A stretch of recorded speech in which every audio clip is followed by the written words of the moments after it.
for all of the comments that Joe Biden has made that have been bigoted, for all of the policies that Joe Biden has made that have really, really hurt the Black community and set us back. Joe Biden needs to apologize and needs to stay in his basement. But if you just take a step back for a second, think about the way that China, Russia, North Korea, Iran, all of our adversaries around the world are salivating, thinking that this guy is going to be the possible president of the United States. What we would have is a systemic recession if it was a Joe Biden administration come November, because he would start implementing policies that we know are regressive in nature, that we know are not good for the economy. It would be about higher taxes and more regulation. President Trump delivered the hottest economy on record that had to be artificially interrupted by the coronavirus. When we compare the work President Trump did to build that strong economic foundation with basement barely there Joe Biden. Behind Biden is a machinery that is very dangerous, very progressive. You want a leader, you want someone who stands up and tells it like it is, who tells the truth no matter what this group or that group or the media and some source or another might say.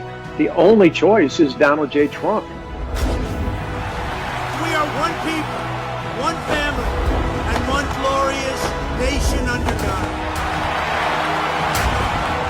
We will make America great again. Welcome to Team Trump Online.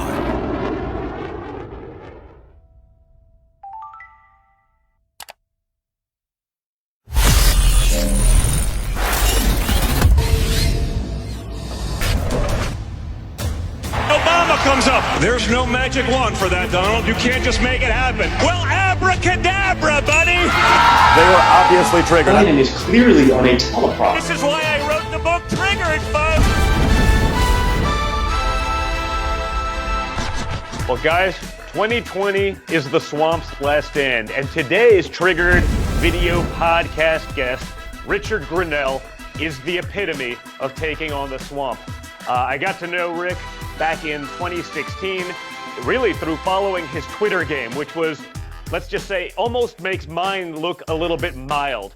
It was awesome to say the least. So, Rick, the only thing that's good about you being out of government, because you really took on the swamp, you took on the establishment, you took on the nonsense as our ambassador to Germany, and then, honestly, you're the guy that opened the door to expose all of the nonsense going on with General Flynn and the FBI and the cover-up within our highest levels of government as our DNI. So, I want to welcome Rick Grenell to the show. Just an awesome American, awesome guy. And Rick, now that you're in the private sector again, I look forward to seeing the fire come out of your Twitter feed again. Well, it sounds like, to me, the perfect opportunity for you to say what my Twitter handle is, if that's really going to be the pick. Go for it. Go for it. At Richard Grenell. I mean, we should put it up on the screen in really big ways to at Richard Grenell. We really should. And I don't say this lightly. As someone who's, let's just say, not known for being subtle on social media. When my father calls me and says, hey, you're getting a little aggressive. And I think that you're getting a little hot on Twitter sometimes. you know it's pretty hot, okay?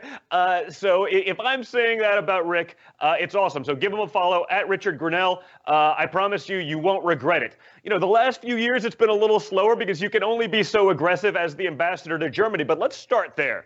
Obviously, the DNI stuff is fascinating, but as ambassador to Germany, you got to see sort of, the underbelly of the deep state. You got to see some of the subversion. I mean, you were a big part of sort of Donald Trump holding NATO accountable, as well as, combating sort of, Europe's dealings with Iran and boosting, what we all know is a common enemy, but sort of putting aside the fact that these guys are the world's largest state sponsor of terror because, maybe we can sell them a couple cars.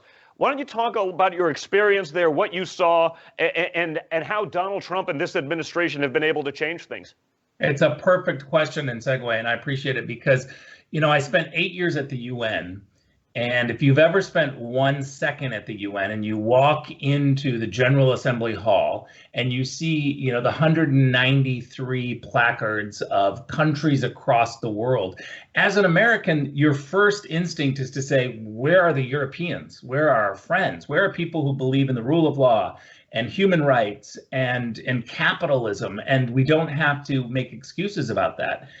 I saw 8 years at the UN inside the Security Council that when the Americans try to negotiate with what we call the E3, the French, the British, and the Germans, that the weakest link in that transatlantic pro-West conversation, it was the Germans. They literally wanted to have an economic focus that was Germany first and a foreign policy that was like Switzerland. They wanted to be everybody's friend. And so what I realized is that there isn't the same threat assessment that we as Americans have about Iran or China or Russia. That's not the same threat assessment that the Germans have. And that's sad to me because Americans have given so much for Germany and multiple times we've been there. So I wanted to go to Germany because I wanted to be a very pro-American voice to say we love Germany and we cannot allow Germany to drift into this space where it's jello and where it's not firmly pro-West. And you see that with Nord Stream 2, where they take too much Russian gas. At the same time, they were unwilling to pay their 2% NATO share. And by the way, here's one thing. Out of all of the NATO countries, there's only one that hasn't given this plan to NATO, which is called a credible plan of how do we get to 2%, a credible plan of spending the money that you said that you will spend. And so I think there's just a sense in Germany that why do we have to really buy military equipment when Russia's our friend and Iran is our friend? That type of mentality is what I wanted to really push against, mainly because we love Germany and we want the Germans to be like the German business community, which is solidly with the West. 100%. I mean, that was always to me, to those who may not fully understand what we're talking about. I mean, the Germans definitely, making sure that America puts in their share of what everyone's agreed to. We're not asking them to do anything more. We're just asking them to agree to what everyone signed on to. If NATO countries made their full and complete contributions, then NATO would be even stronger than it is today.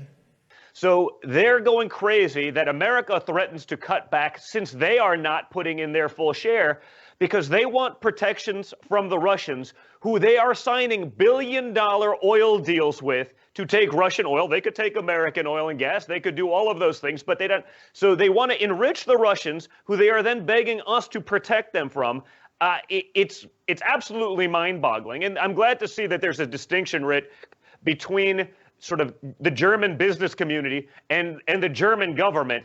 There is absolutely this big distinction because the German business community is absolutely invested in America. I mean, you look at the great German airline Lufthansa, they've got 15,000 American employees. Siemens, the great, huge German company, has 45,000 American employees. These German companies know that capitalism and pro-West policies are their future. Let me just add one thing about the troops that is very important. There are a whole bunch of even Republicans that are beginning to say, oh, we got to leave all these troops in Germany.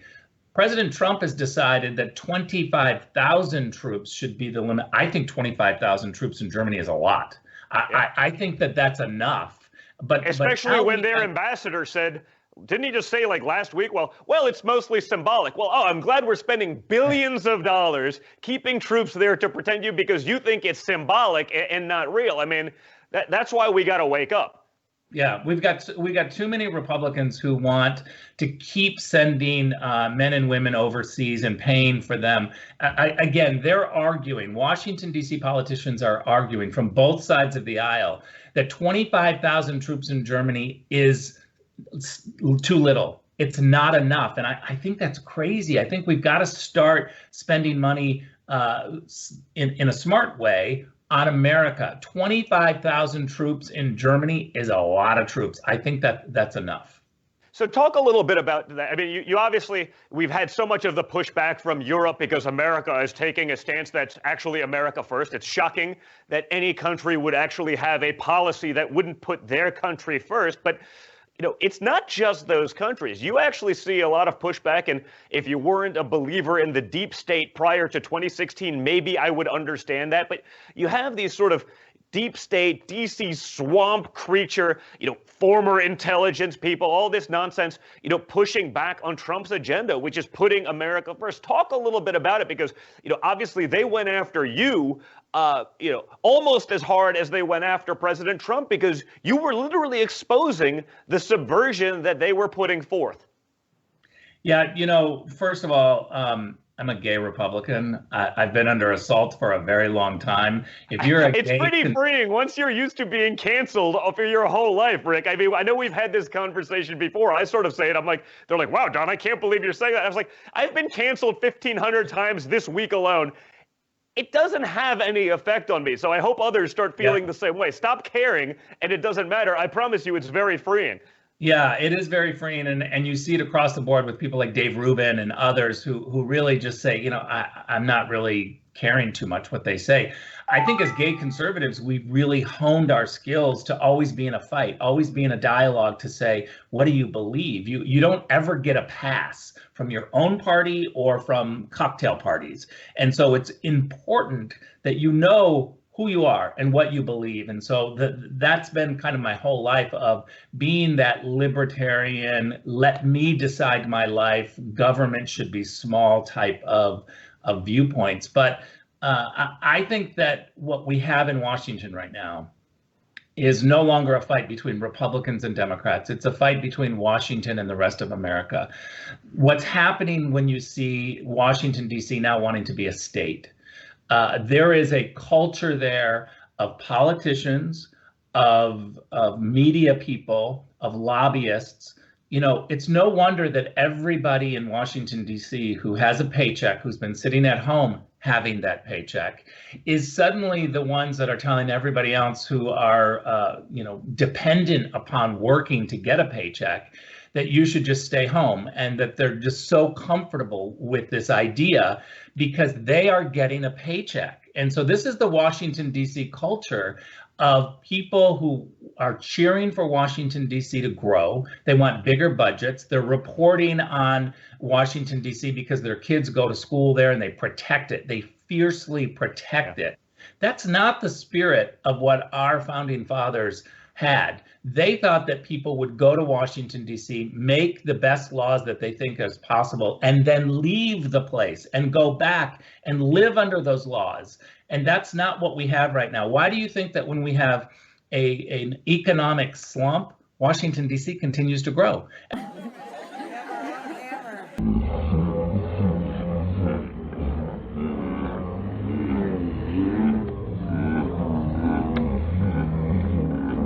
Well, by the way, I think the statistic is something like, it's close to like 9 out of 10 of the top richest counties in America surround Washington, D.C. Now ask, what do they create? What do they build? Nothing. They don't. Yeah, they literally do nothing other than they peddle in influence, and they've locked themselves in there. They've gotten themselves rich. They've gotten their friends rich. If you're the Bidens, they've gotten the entire family rich. Why would they ever change that system? So Donald Trump coming in as the outsider was such a threat to that, which is why, frankly, you see the attacks from both sides. I mean, prior to COVID, there literally wasn't a single economic metric where we weren't better off as a country. But they still wanted to fight that because, you know what, if you're chipping into their little nest egg and what they've, entrenched and created for themselves for so long, even if it benefits, the other 350 million Americans outside of there, that's too much. We can't support those people. We got to take care of our interests only.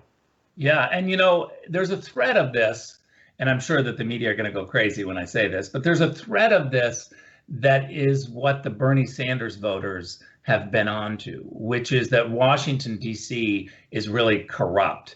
And while I don't accept their premise on how to solve some of this, they've recognized the problem of Washington, D.C. I'll even say that the politicians who go to Washington, D.C. and stay there for decades and never leave and then get jobs in Washington, D.C. They're part of the problem, too. I mean, I've said to the president, you should really be suspect of people who want to stay in Washington, D.C. after you hire them, because that means that they're feeding in and they're looking for a future in the Washington, D.C. system. We got to have people that give up and go back home. Well, talk about that a little bit further, because obviously, you see people say, well, why can't Trump get this done? But no one talks about how many tens of thousands, hundreds of thousands of people are part of big government. They may be further entrenched. There are former Obama appointees that you now can't get rid of. You saw the stuff with the VA where a guy can be grossly incompetent, grossly negligent, essentially be stealing from, taxpayers, but more importantly, stealing from our veterans that need it, doing a terrible, and you can't even fire them. You can't get rid of them. So, these Obama appointees and people from prior administrations that also, again, are taking advantage of the swamp, milking it for all it's worth, hate the fact that Donald Trump is pushing back on that, are literally preventing the duly elected president of the United States from enacting the policies that he'd want to, because, they don't agree with it. It's not good for them. So they'll take the order. They'll sit on their hands. They'll wait for time to pass. Hopefully someone forgets. Hopefully no one follows in. Hopefully they can get, crooked Joe Biden elected, because then it'll go back to business as usual. Because, he's the perfect example, right? 50 years in Washington, D.C. He's never hired anyone, never created anything. He's just the epitome of the swamp. So talk a little bit about that culture of that sort of entrenched resistance, who are, again, supposed to be working for the president or for the U.S. government, but are really pushing their own agendas or that of prior administrations that are no longer relevant or no longer should be a part of it. Yeah, so such an interesting question and a really complicated question. What I would say is, first of all, there are many people, and I know this from the State Department and from the intelligence community, who are careerists, who really just are smart people who want to serve their government. There are a lot of those people, and the more that those people are celebrated and promoted, the better. However, we have a labor pool to fill the federal government that is strictly just the Washington, D.C. circle. Yeah. You can't get a job if you don't live in Washington, D.C. You have to know the right website, you have to know the right lingo, you have to know somebody that when that job opens. And then, by the way, an outsider who can try to somehow say, well, I've got this outside government experience in the private sector, they don't view that as positive. They say, oh, wait, you weren't the junior deputy assistant secretary at the Labor Department for 4 years? Well, you can't now get this job in Interior because you've never been in the federal government. It's a system that rewards only those that know it, that know the lingo, that live there. I think if we're going to have a conversation about DC statehood, which I'm totally against, but I think one way to kill it fast is to say, well, no state should have the entire federal government bureaucracy inside it. If we're going to have DC statehood, then we should dismantle the bureaucracies in Washington, D.C. and spread them around to the other states. Why should one state get everything? The idea that D.C. is not a state is because all of the federal government is there. If you want to implode that and you want to treat it like every other state, then you have to dismantle the bureaucracy in Washington, put it in Kansas, put it in Colorado, put it in Illinois and Indiana and Ohio. I have a feeling they won't do that, Rick. Yeah, I have a feeling they won't do that. But and you're right. I think that's sort of the problem. I think it's why Trump was able to be so effective.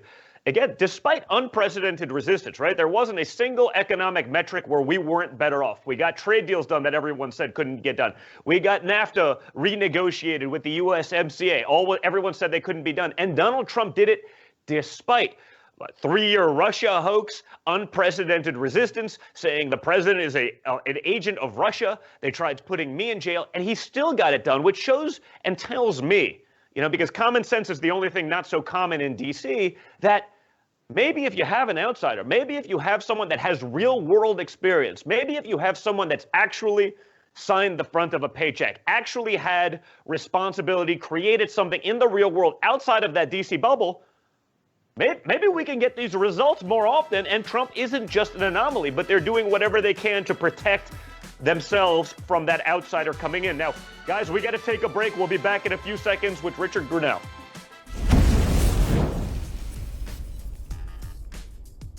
Antifa is destroying our communities, rioting, looting.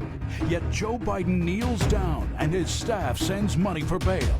And Biden fails to stand up to the radical leftists fighting to defund and abolish the police.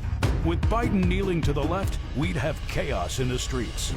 President Trump is standing up for us, keeping our communities safe, protecting minority-owned businesses, and always standing for our flag.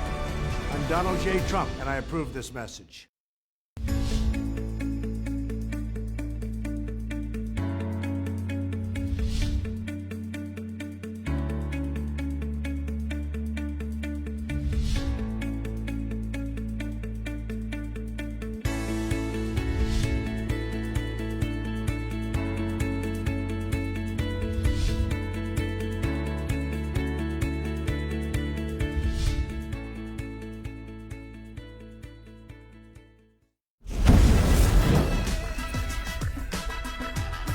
All right, guys, we are back.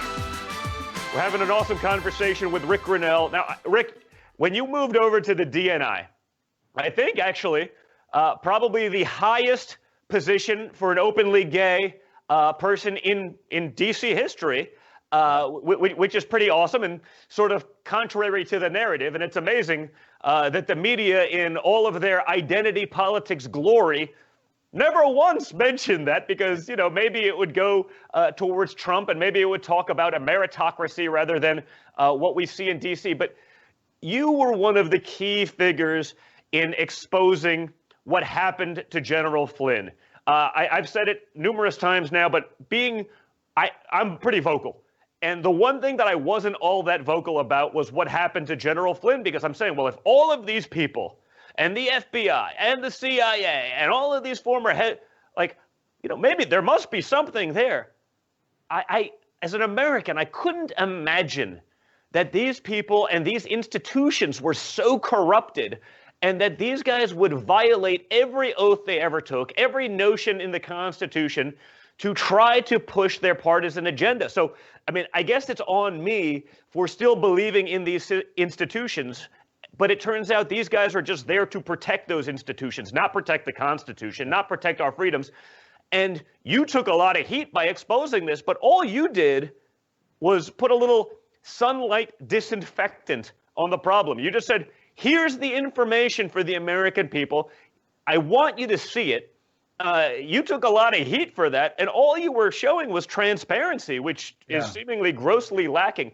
Talk about your experience with it. Talk about why it's so important, and talk about why it's so important for something like this never to happen again to anyone, whether it's President Trump and the multiple-year nonsense, whether it's, you know, three-star General Flynn, or any American, frankly, from either party. Yeah, look, you cannot talk about the Flynn case or investigations or political prosecutions like this without really understanding that this, again, goes to what we've been talking about, which is the DC way.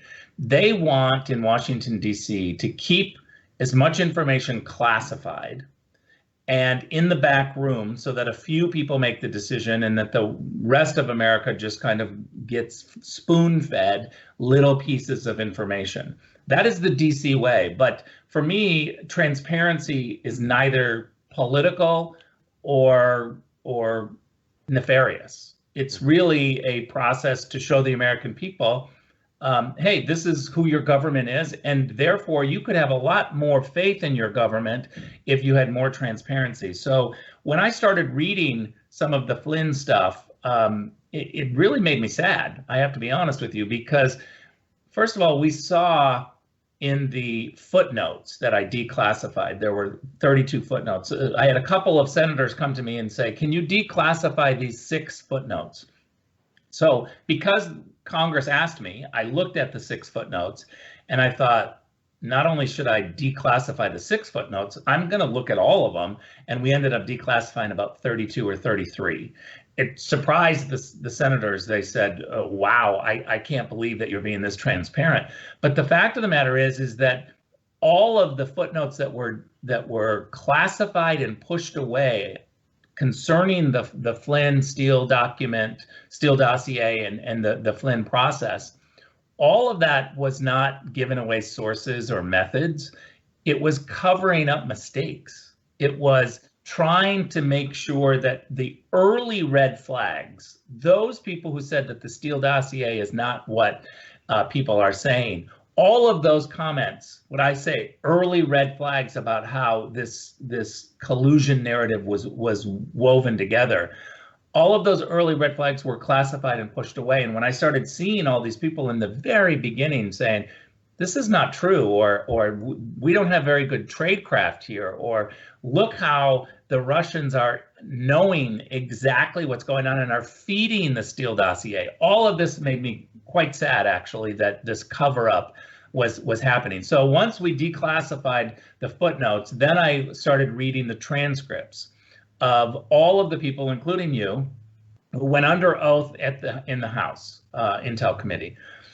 It was remarkable because under oath, when people are sitting inside a room with lawyers all around them, they say what they know to be true. And we have Samantha Power, we have Susan Rice, a plethora of people who would say under oath, I saw nothing, I have no evidence of collusion, nothing is there. They would say that in secret, and then in public, the narrative from Adam Schiff and Susan Rice and others was, oh my gosh, you can't believe the collusion we found. And so it made me sad again that we have a system in Washington that allowed someone in private to say, I see nothing, and in public say something completely different. And I know that's the ways of Washington, where you get to say one thing and only a few people know and it's quiet.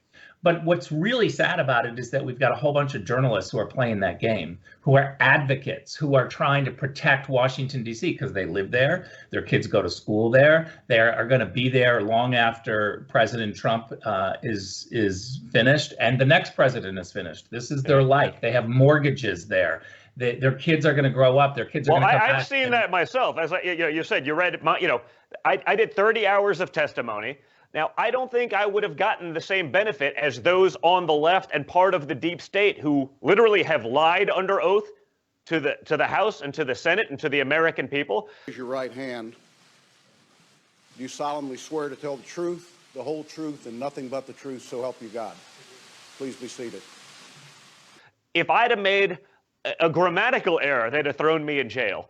But they hold themselves to, if they lie, not only are they not penalized, they're given positions at CNN so they can talk about it. And again, you make a great point, because what they're saying on CNN, there was obviously collusion. I know it. I've seen evidence.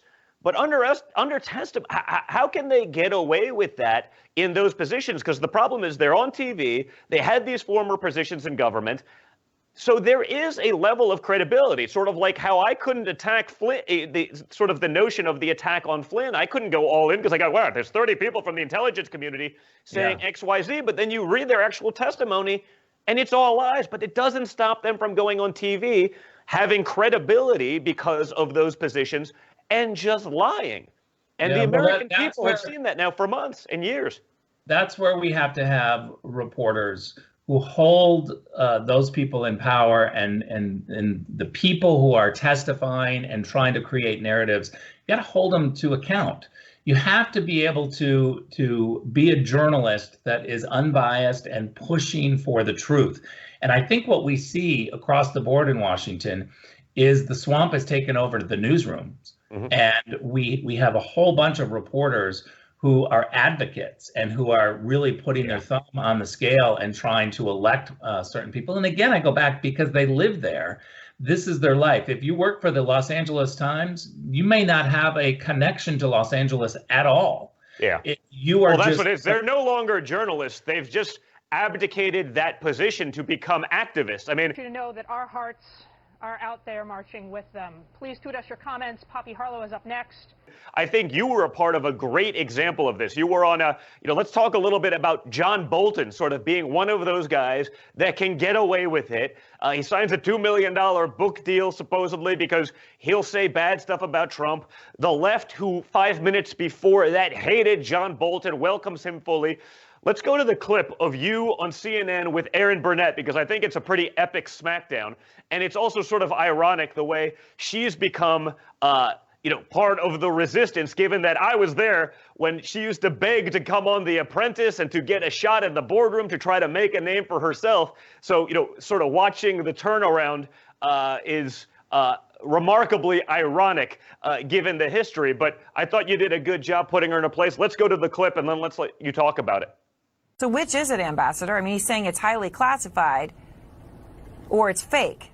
It can't be both. Of course it can be both. What are you talking about? Life is not so simple. Wait, so you're saying there's highly classified information that the president's aware of that's made up and sitting there that Bolton put in the book? I'll answer the question if you let me. So here is the point. There can be a nugget of classified information. There can be something in there that shows sources and methods. It can be talking about things that are classified, but then completely gone in another direction, completely made up, completely misused. Life is not so simple that it's either or. You can tell a story that has a nugget of classified information that is a totally erroneous story that goes off on a tangent and gives a false impression. I mean, let me give you one example of a nugget of information that completely is made up and wrong that people believe. It's when CNN reported for a very long time that Kim Jong-un was brain dead. Now, I can't go into great details, but the fact of the matter is that was erroneous, but had a nugget of classified information in there, and we couldn't correct the record because of classified sources and methods. But that story ran for a very long time, and people believed it, and then it never really was corrected later on. So, Rick, I mean, pretty amazing. Great job. Thank you for being one of the few that pushes back and doesn't just blindly follow where these activists, used to be called journalists, try to lead you. Why don't you talk a little bit about Bolton and that sort of showdown? Well, look, I think the theme on both the Bolton book and the CNN clip is really media leaks, right? I mean, the John Bolton NSC leaked everything. They leaked transcripts about President Trump. They leaked details of who was in the Oval Office, who was having a Coke, who was having 2 scoops of ice cream.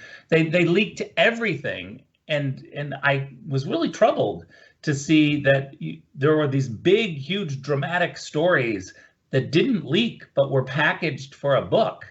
And that doesn't pass the smell test. I mean, this is one of those situations where clearly all of this was packaged. The book came out really fast. I mean, can't we agree that he was writing every single night in his office or at home and writing down dramatic stories and therefore making them this kind of book proposal, $2 million storytelling? I just don't think that anyone is going to believe that these stories didn't leak. And when it comes to intelligence, which clearly the NSC has told us that there are a lot of nuggets of intel in this Bolton book, I just find it really terrible that we have a system right now that's cherry picking intelligence and leaking out little pieces. Remember that intelligence is an estimate, right? We get thousands and thousands of little nuggets of things that we hear or people say. Not all of that is true. You got to weed through it. And you have to be able to know, one of the best things about the intelligence community is not just what they tell us is true, but what they tell us is false. That's one of the best parts of this. And so when you have an intelligence process of analysts looking at things, you don't want a political person digging down and saying, hey, put your thumb on this, or leak it and pretend like it's bigger than what it is. And so you can't have it both ways. You can't demand that political people not get involved in intelligence, and then when there's a process where intelligence officers are looking to verify, then you got to say, well, why didn't you get in there and put your thumb on the scale? It's a double-edged sword. Well, it really is. And again, it's sort of ironic watching the left try to make John Endless Wars Bolton one of these heroes. And the reality, it seems like he was bitter because Donald Trump, the duly elected president of the United States, did not want to take his advice and go in and continue these wars that have been so disastrous, have gotten us virtually nothing other than a few $1 trillion added to our deficits. It's pretty disgusting. But to watch him then be lionized, and again, to your point about cherry picking, we'll talk about this information because it hurts Trump. This stuff where Trump actually cracked down is forcing people to co-pay. That's totally neglected, and that's totally put aside. So, yeah, it's amazing to see, and I'd love to see those things be depoliticized. I'm just not sure that happens. I mean, the best way that I can see that happening is maybe through 4 more years of Trump, just because of attrition, right? The swamp doesn't get what they want. Eventually, people retire. You can replace them. People who are in it for the right reason. One point is why not move some of these bureaucracies outside of Washington and put them in the rest of America? Right. Even COVID is demonstrating that it's a problem to have everybody in the same place. I mean, you want all of the intel agencies shut down because they're all giving each other COVID. I mean, that's the risk. Shouldn't we spread it around? Shouldn't we have bureaucracies outside? I do think that would be a solution, is to create a tension between those in Washington and those outside of Washington, so that when they discuss issues, there's a different perspective. Well, I think without question, and honestly, there's a lot of departments. I mean, obviously, one that's sort of near and dear to my heart is the Department of the Interior. But the fact that is based in Washington and not out west, and that so many of the people involved in prior administrations were there now, they're trying to actually do exactly what you're suggesting, which is branch it out and actually have people live with the stakeholders. Yeah. And the people who are on the ground and the people that understand the localized issues, not, again, an activist in D.C. who has no idea, has never been there, but can be sold an emotional argument that doesn't actually fit what's going on the ground. So I think it's a great idea. So I got one last question for you. We touched on it a little bit before because last month was Pride Month. You are the highest ranking ever openly gay American to be appointed into a cabinet position. And you've worked on an incredible campaign, which is something that the president has worked on pretty heavily. He's been pretty vocal about. He's, I think, the first person to run for the presidency who was, okay on the gay marriage issue and these sort of things. But the decriminalization of homosexuality across the globe, obviously, it's going to be something that's you understand. You've, I'm sure, been attacked for it. And again, going into some of these places and dealing with countries like Iran that you did as ambassador to Germany, talk a little bit about that, because again, I think it's such an important issue. I know I've been pretty vocal about it myself. You've been on the front lines of that one, and the Trump administration's push to decriminalize those issues. Yeah, the Trump administration is reportedly starting a global campaign to decriminalize homosexuality. The campaign is said to be heavily aimed at Iran. Officials tell Fox News the U.S. ambassador to Germany has been working on this issue for months. Latest efforts led by Ambassador Grenell had a newer sense of urgency after reports surfaced in late January that Iran publicly hung a man accused of violating the country's anti-gay laws. Grenell, who is openly gay, called it outrageous and barbaric, and at the time told FoxNews.com, "I am committed to a more aggressive coordination with our European allies to make clear that criminalizing homosexuality is incompatible with the UN's Universal Declaration of Human Rights." Talk about your experience doing that, the gains that we've made, the roadblocks that you've faced, both here and abroad. Well, first of all, let me just say I want to thank you personally, because you have been a warrior on this issue. To just recognize that decriminalization of homosexuality, trying to make sure you don't put someone in jail just for being gay, or God forbid, punish them by pushing them off a building, that's pretty basic. And I grew up evangelical Christian. I have my nephews and nieces who are ministers who actually 100% agree with me, and they said it's a crazy idea that you would criminalize homosexuality. God doesn't want that. No matter what your religious belief, you should get behind this first step of decriminalizing homosexuality. I don't even think of it as an LGBT exclusive issue. I think of it as a basic human right. Oh, 100%. I mean, if we want to talk about equality, I mean, it seems like a pretty logical place to start, that you don't throw someone off of a building or light them on fire because of their sexual preferences. Now, again, because Trump did it, though, something that to honestly anyone in the world that I've ever come into, it seems like a no-brainer. It's so obvious. And yet they either won't talk about it. They're sort of like, well, maybe it's okay because culturally that's what those cultures believe. I mean, it's nonsense. But because Trump was the guy that said, hey, we're going to be the first to actually do this, it's sort of amazing to me that I see it, from the LGBT community even, either pretending it didn't happen, continuing to attack the administration for other things, pushing sort of a false narrative. Anti-Muslim. How about that? I mean, some people will say when you go after decriminalization that you're being, anti-Islam of some sort. But look, I wish that people could see President Trump's heart on this, and my conversations with him about, his friends in the 80s that were incredibly talented and wiped out through AIDS in New York City.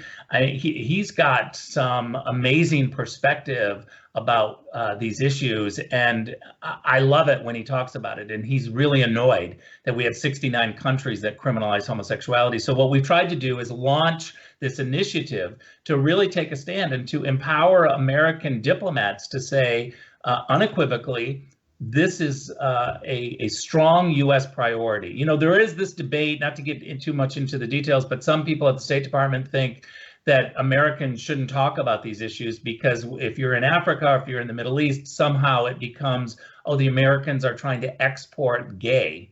And I just think it's crazy concept. We shouldn't play into it, and we should confront it directly and to say there are gay people everywhere. And the fact that you want to criminalize it is not going to make it go away. So we have made some good progress. I brought this up to heads of state, to diplomats, to Arab diplomats. I brought it up to a foreign minister of a Arab country. I have to say this. We get lots of private support from these individuals, surprisingly private support. What I'm trying to do is to move that private support to public pronouncements. And to be honest, it mirrors what I've seen. I've been to every convention, Republican convention, since 1992. And I can tell you that the arc of acceptance on gay conservatives mirrors what I see is beginning to happen on the decriminalization issue, where public support is lacking, but private support begins to increase. Well, by the way, I even saw more of that, myself, because when Peter Thiel, the first openly gay guy to speak at the Republican National Convention that I'm aware of, in 2016, he said it. And he came out basically and said it. Now, I don't think anyone even really knew before the speech. And I promise you, he got an applause line from some pretty ardent conservatives that rivaled, the Supreme Court and the Second Amendment. I mean, for me, I'm sitting there being like, whoa, because even I sort of bought into the stereotypes that the media tried to create, about conservatives and their views on homosexuality. And honestly, you're there with probably some of the most conservative people in the country. And literally, he gets a standing ovation talking about coming out as being gay. Also President Trump, and the president actually he brought this up to me recently, where he said, "Do you remember my speech at the convention when I came out very solidly for equality and LGBT rights and talked about Peter Thiel?" And he said it was one of the largest applause lines. And this is the president saying this. He goes, "I stopped and I went off script and I said, I'm so happy that you clapped and stood up for that point." As your president, I will do everything in my power to protect our LGBTQ citizens from the violence and oppression of a hateful foreign ideology. Believe me.